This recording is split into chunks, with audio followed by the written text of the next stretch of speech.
Naihain na po namin yung motion for bail namin sa Sandigan Bayan at pinapaset namin for hearing this Friday. Hindi lang po namin alam kung isa-set ng hearing ng Sandigan Bayan sa Friday. Apo, kumusta? Anytime and any day po kami makakabisit sa kanya. So, ganun rin po sa kanya. Apo, yung balik po tayo sa issue ng pag-request ng piyansa. Sa tingin nyo, gaano kalaki yung tsansa na nakikita nyo para dito? Well, for us kasi, we're confident kasi na sana maano yung... Si Senador sa loob ngayon, ano po yung huli niya nabanggit sa inyo? Okay naman siya sa loob.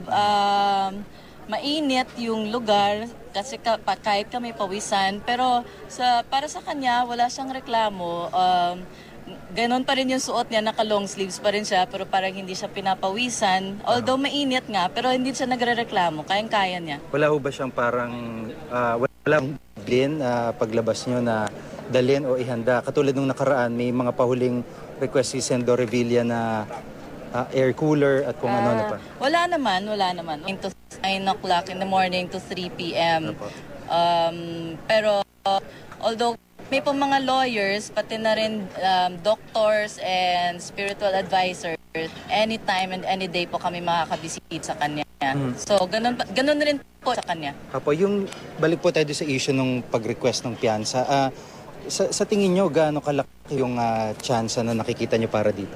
Well, for us kasi, we're confident kasi na sana maano yung mag-grant yung pagpiyansa sa kanya kasi alam naman po natin na yung evidence of guilt against him hindi naman malakas. Tapos yung isa pa, hindi naman po flight si Senator Jinggoy.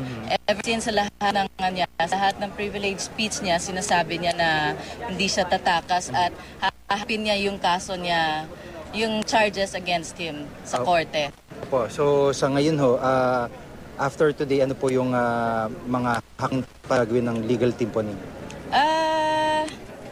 Magmi-meeting muna kami, magpupulong-pulong, tapos pag-usapan kung ano pa yung pwede namin gawin. Pero sa ngayon po, yung available remedy sa... Yung next move ng pamilya, tuloy pa rin yung petition for bail? Naihain na po namin yung motion for bail namin sa Sandigan Bayan at pinapaset namin for hearing this Friday. Hindi lang po namin alam kung isa-set ng hearing ng Sandigan Bayan sa Friday. Apo, kumusta? Anytime and any day po kami makakabisit sa kanya. So, ganun rin po sa kanya. Apo, yung balik po tayo sa issue ng pag-request ng piyansa. Sa tingin nyo, gaano kalaki yung tsansa na nakikita nyo para dito?